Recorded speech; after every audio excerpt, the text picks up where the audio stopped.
Dear son, you must understand that your home is not here where you have been born, for you are a warrior.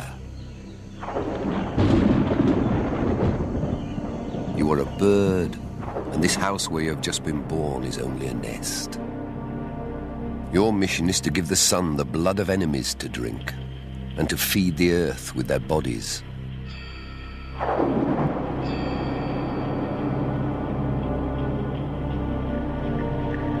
In the time of Columbus, Europe discovered a strange new world, where every boy was born to fight, and men fought for living flesh.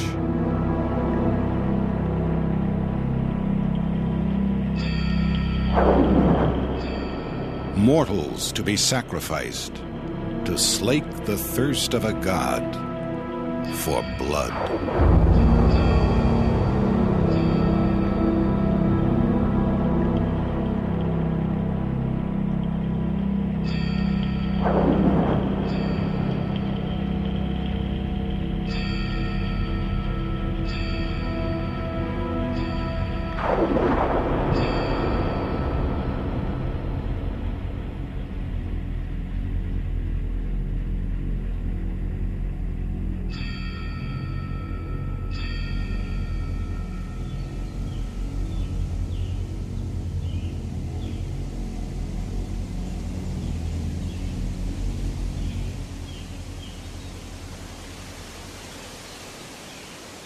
On a bright, warm day in the autumn of 1519, Spanish conquistadors rode down into the valley of the shadow of death.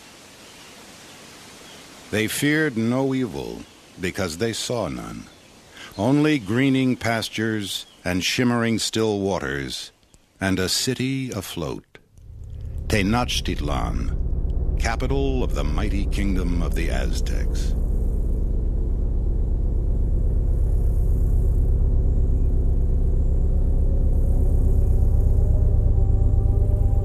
These great pyramids and buildings rising from the water, all made of stone, seemed like an enchanted vision. Indeed, some of our soldiers asked whether it was not all a dream.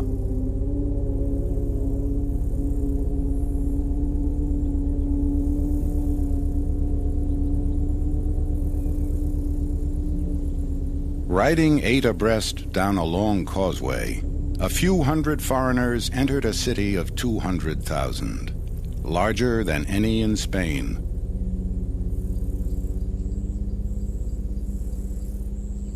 They stopped at the steps of a temple 100 feet high, washed in sunlight and stained with infamy.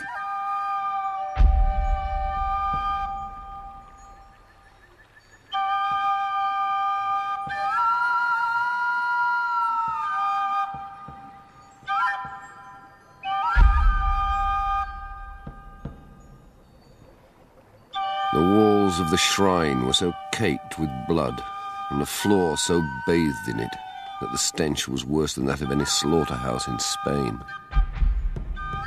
They beat the drum, and the sound was most dismal, like some music from hell. There were many diabolical objects, and large knives, and many hearts that had been burnt before their idols.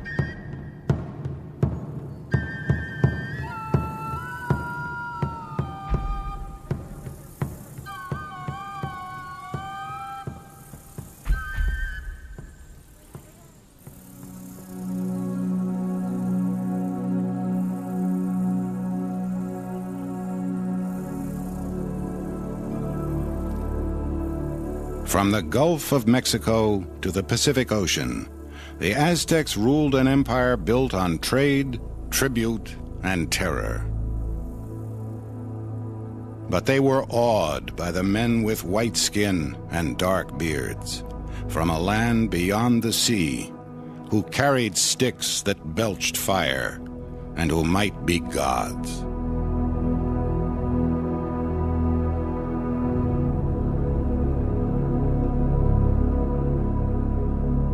Scarcely 200 years before the Spanish arrived, the Aztecs entered the Valley of Mexico and settled at the center of vast Lake Texcoco. By sinking logs into the soft ground and raising platforms over the marshes, they built up their great capital, Tenochtitlan.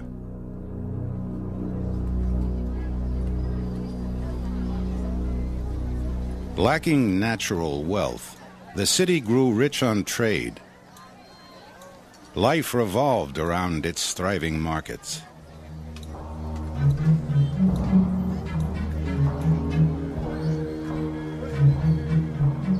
As the Aztecs multiplied, so did their power. Tenochtitlan, built upon mud, gained a second foundation. Tribute, in goods and flesh, exacted from its weaker neighbors by its powerful army.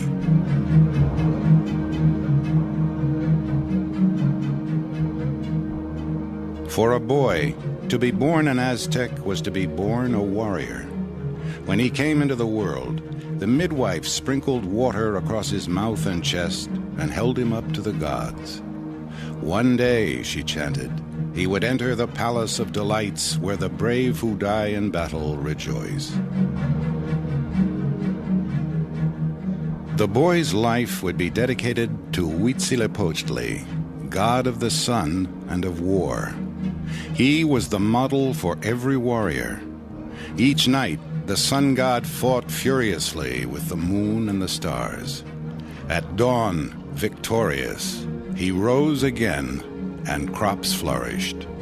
But the nightly battle so exhausted him that he craved the precious water, human blood.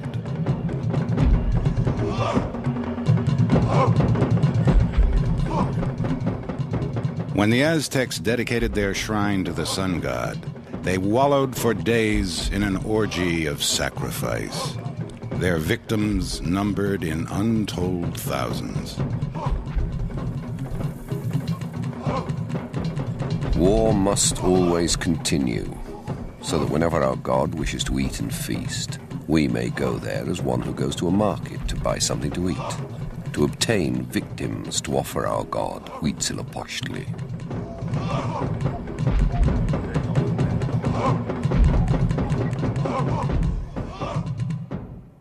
For the Aztecs, warfare was their lifeblood.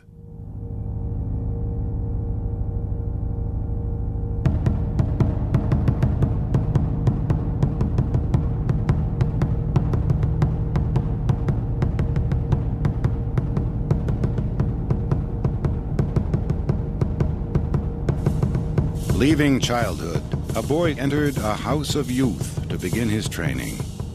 Priests scarred his torso and arms with the marks of the sun god and taught him the ballads glorifying fallen heroes.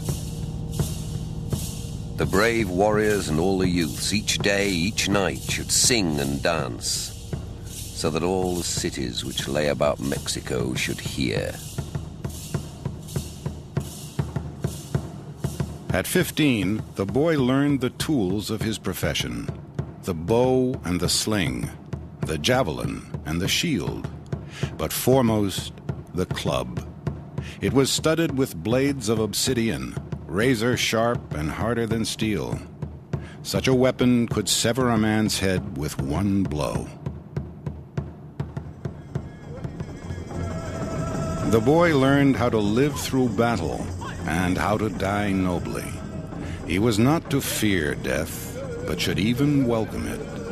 The slain warrior would be borne away on tinted clouds to live honorably among the gods. He who survived and excelled could expect lavish rewards on earth. At 18, the boy was at last allowed to watch seasoned warriors in combat. With his second venture onto the battlefield came his first test. He and 5 other youths must take a prisoner. If they succeeded, they tore out his heart and offered it, still beating, to the gods. Then they feasted upon his body. The first captor was rewarded with the torso and right thigh. The 6th contented himself with the left forearm.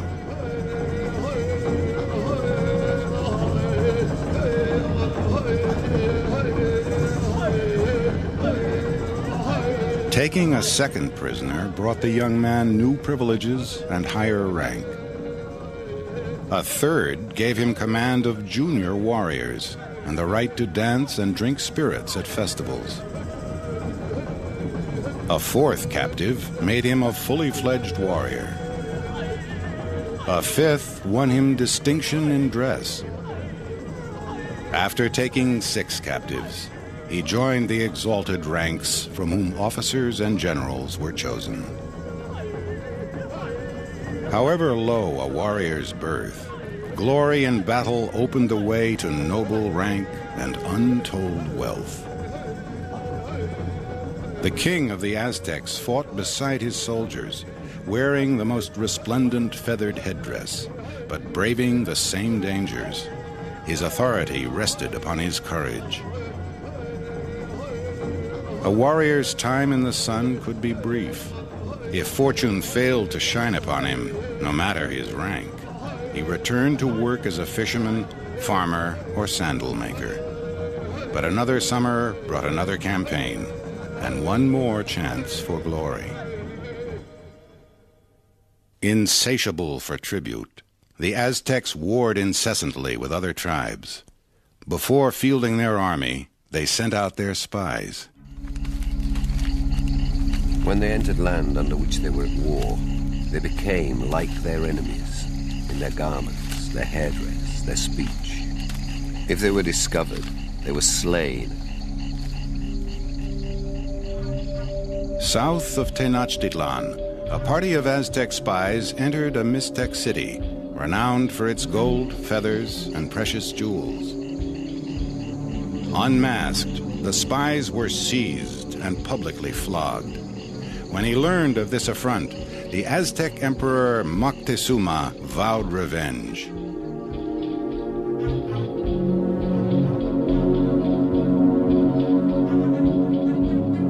From each ward within Tenochtitlan, he requisitioned food, arms, and equipment to provision tens of thousands of warriors. Lacking the wheel and beasts of burden, they were followed by just as many porters.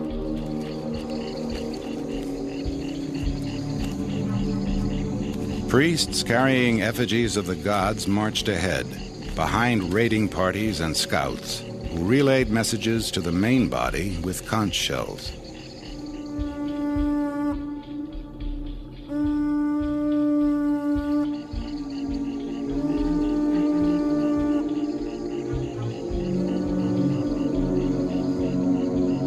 Days later, outside the Mixtec city, the two enemies met. The battle followed all the rituals of a performance. Generals in brilliant headdresses gathered to decide where they would fight and when.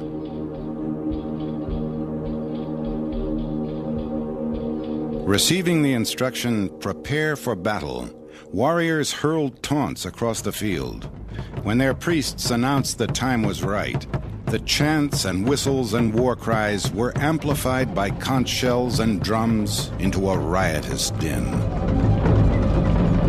Now came the attack. Volleys of stones were flung from slings. Spears and darts showered both sides. Then, breaking ranks, the soldiers flew at each other.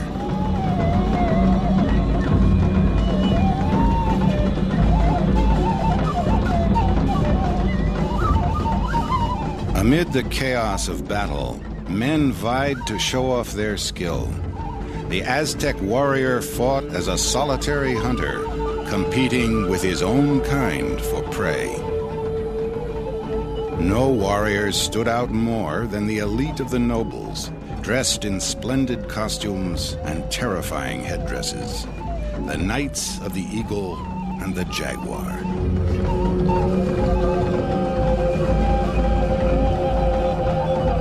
Adopting their bird's unwavering stare, eagle knights, bedecked with feathers, screamed as they swooped down on their foe.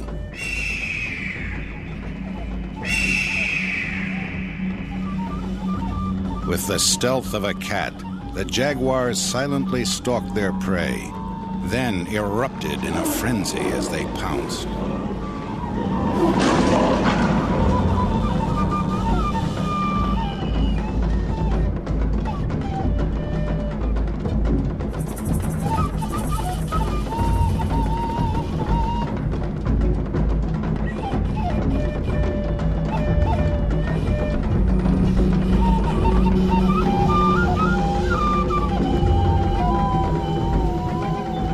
The fury of the onslaught broke the Mixtecs' ranks. The survivors fled into their city.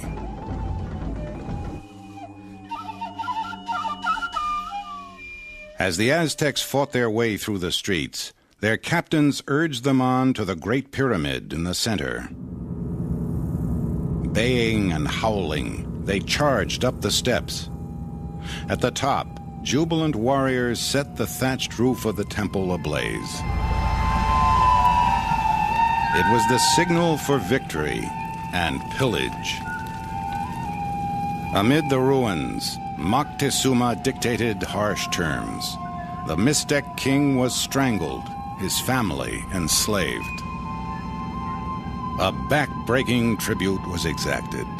2,000 finely woven blankets, 8,000 bunches of quetzal feathers, 40 bags of cochineal dye, 20 bowls of gold dust, strings of beads, bales of cotton, and sacks of chilies and salt.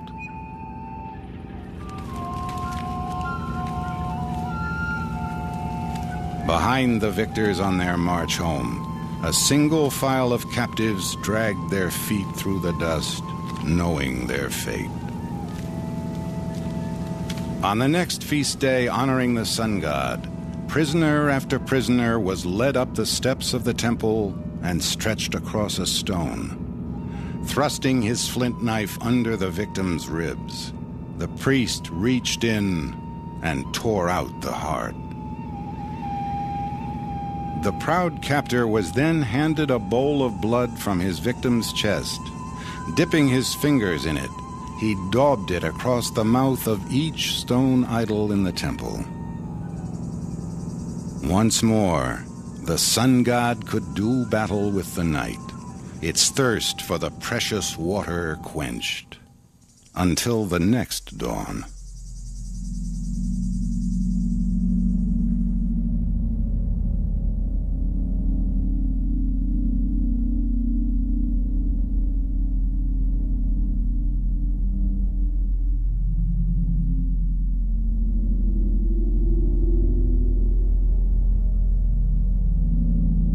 The world of the Aztecs was ruled by a pantheon of gods. But from that pantheon, one god had long been missing: Quetzalcoatl, the feathered serpent. Legend said he would return one day, a white man with a dark beard, coming from across the water. In 1519, he did.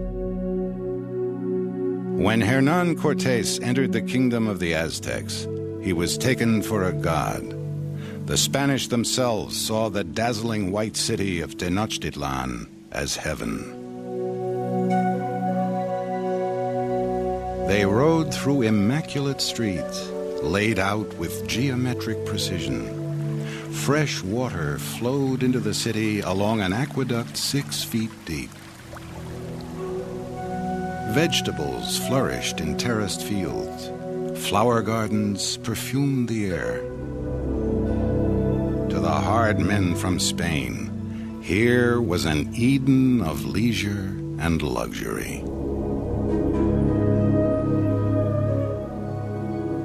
When we beheld that broad causeway running straight and level to the city, we could compare it to nothing but enchanted scenes. Never yet did man see, hear, or dream of anything equal to the spectacle which appeared to our eyes on this day. I thought within myself that this was the garden of the world.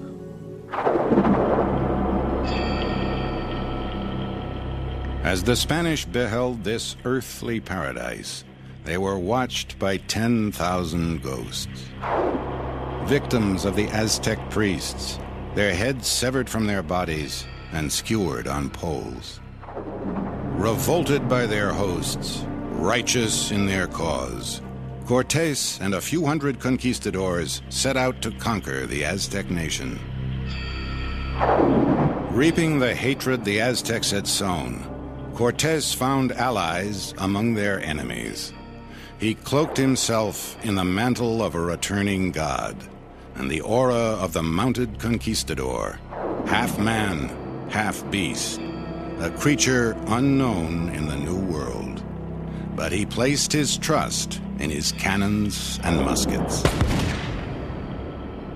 The Spaniards came in battle array. The dust rose in whirlwinds on the road. Their spears glinted in the sun and their flags fluttered like bats. They made a loud clatter as they marched, for their coats of mail and their weapons clashed and rattled. Taking Moctezuma hostage, the Spanish settled into Tenochtitlan. The Aztecs soon discovered that horses were not demigods, nor were conquistadors.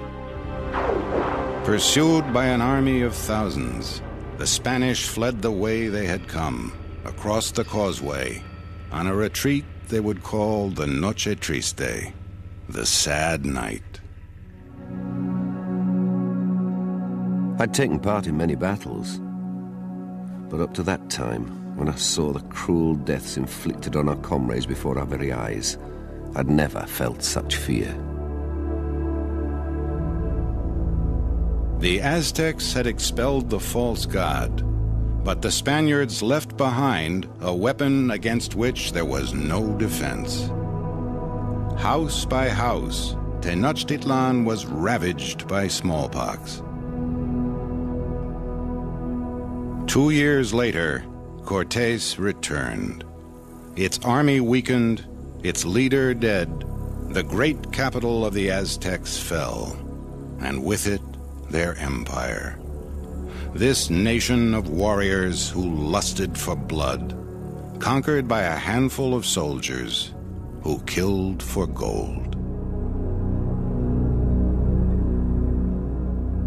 Broken spears line the roads.